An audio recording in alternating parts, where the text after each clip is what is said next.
Maruti Suzuki ഇന്ത്യയിൽ ഏറ്റവും കൂടുതൽ കാറുകൾ വിൽക്കുന്ന ഒരു ബ്രാൻഡാണ്. ഹ്യുണ്ടായി, മഹീന്ദ്ര, ടാറ്റ പോലുള്ള വാഹന നിർമ്മാതാക്കൾ കോമ്പറ്റീഷൻ ഉണ്ടായിരുന്നാൽ കൂടി മാരുതി സുസുക്കിയുടെ വാഹനങ്ങൾക്ക് ഡിമാൻഡ് കൂടുതലാണ്. മറ്റു വാഹന നിർമ്മാതാക്കളെ കമ്പയർ ചെയ്യുമ്പോൾ 3 മടങ്ങ് അധികമായിട്ടുള്ള സെയിൽസ് ആണ് മാരുതി സുസുക്കിയിൽ നിന്നും നടക്കുന്നത്.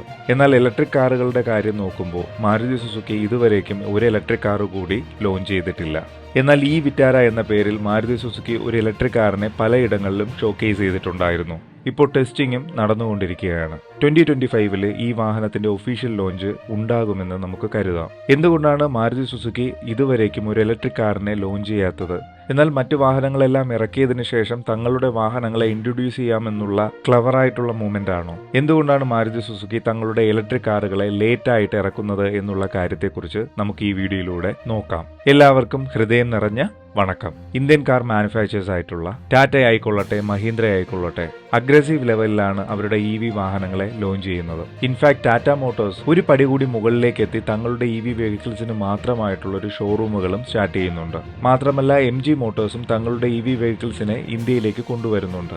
BYD എന്ന ബ്രാൻഡും അതിന് ഒട്ടും പുറകിലല്ല. ഹ്യുണ്ടായും കിയയും ഒക്കെ അവരുടെ EV വാഹനങ്ങളെ ഇന്ത്യയിലേക്ക് കൊണ്ടുവരുന്നുണ്ട്. ഹ്യുണ്ടായുടെ ക്രെറ്റ എന്ന മോഡലിനെ EV വെഹിക്കിളായിട്ട് കാണാനുള്ള സാധ്യതകളും വളരെ കൂടുതലാണ്.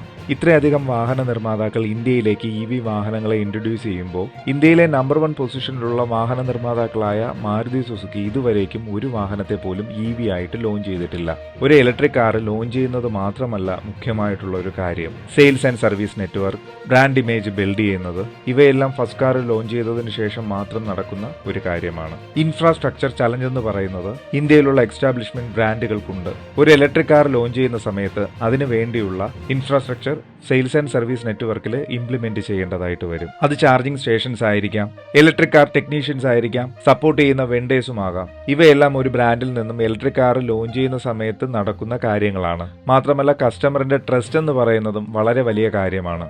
ടാറ്റ മോട്ടോഴ്സിൽ നിന്നായിക്കൊള്ളട്ടെ, മഹീന്ദ്രയിൽ നിന്നാകട്ടെ, പല കാര്യങ്ങളും മാരുതി സുസുക്കിക്ക് പഠിക്കേണ്ടതായിട്ടുണ്ട്.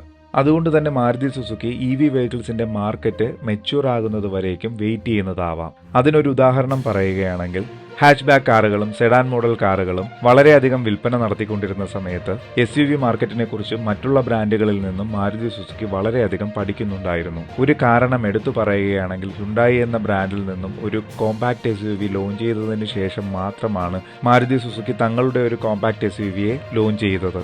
അതിനു മുൻപ് വരെ മാരുതി സുസുക്കി കോമ്പാക്ട് SUVയുടെ മാർക്കറ്റിനെ പറ്റി പഠിക്കുകയായിരുന്നു. അതിനു മുൻപ് അവരുടെ ഒരു SUV ഫ്ലോപ്പായി പോയിട്ടുമുണ്ടായിരുന്നു. എല്ലാവർക്കും ഓർമ്മ കാണും, ഗ്രാൻഡ് വിറ്റാര.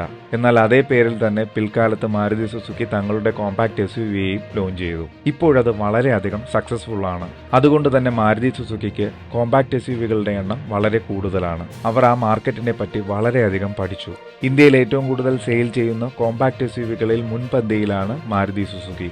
ഇതിനുള്ള മുഖ്യമായ കാരണം മാരുതി സുസുക്കിക്കുള്ള സെയിൽസ് ആൻഡ് സർവീസ് നെറ്റ്വർക്ക് തന്നെയാണ്. അതുകൊണ്ട് തന്നെ മാരുതി സുസുക്കി എന്ന ബ്രാൻഡ് EV വെഹിക്കിൾസ് ലോഞ്ച് ചെയ്യുന്നതിന് മുൻപേ തന്നെ അവരുടെ സെയിൽസ് ആൻഡ് സർവീസ് നെറ്റ്വർക്കിൽ അതിനുവേണ്ടിയുള്ള ഇൻഫ്രാസ്ട്രക്ചർ ഡെവലപ്പ് ചെയ്തുകൊണ്ടിരിക്കുകയാണ്. മാരുതി സുസുക്കിയെ സംബന്ധിച്ചിടത്തോളം സർവീസ് എന്ന് പറയുന്നത് വളരെയധികം ഇമ്പോർട്ടന്റ് ആയിട്ടുള്ള ഒരു കാര്യമാണ്. എല്ലായിടങ്ങളിലും സർവീസ് നെറ്റ്വർക്കുള്ള ഒരു വാഹന നിർമ്മാണ കമ്പനിയാണ് മാരുതി സുസുക്കി. അവരുടെ ആ സർവീസിന്റെ കൂടെ തന്നെ EVയുടെ സർവീസ് കൂടി സ്റ്റാർട്ട് ചെയ്യാനുള്ള സമയമാണ് അവർ എടുക്കുന്നത്. പ്രൊഡക്ഷൻ കോസ്റ്റ് കുറയ്ക്കുവാനും ബാറ്ററിയുടെ പ്രൈസ് കുറയ്ക്കുവാനും വേണ്ടിയുള്ള മാരുതി സുസുക്കിയുടെ പരീക്ഷണങ്ങൾ നടന്നുകൊണ്ടിരിക്കുകയാണ്. മാത്രമല്ല മാരുതി സുസുക്കി എന്ന ബ്രാൻഡ് അഫോർഡബിൾ സെഗ്മെന്റിൽ തന്നെ ബാറ്ററി വാഹനങ്ങളെ ലോഞ്ച് ചെയ്യും.